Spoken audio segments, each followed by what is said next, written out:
Hello guys, कैसे हैं आप लोग। उम्मीद करते हैं अच्छे होंगे।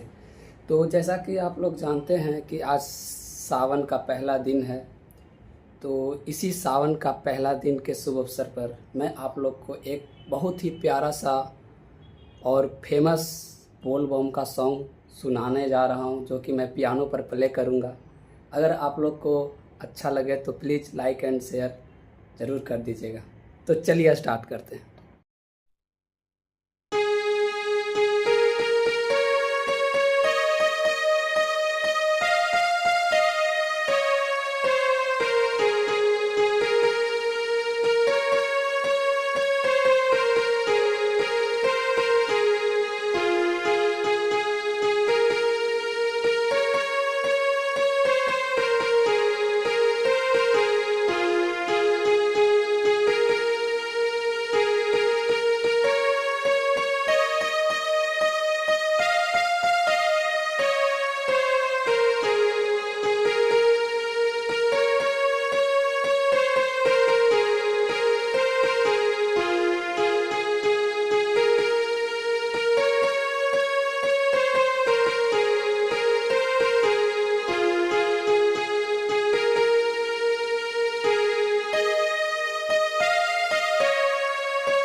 तो कैसा लगा सुनकर कमेंट में आप लोग ज़रूर बताइएगा, और कौन सा सॉन्ग था वो भी कमेंट ज़रूर कीजिएगा।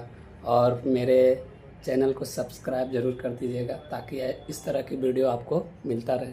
धन्यवाद।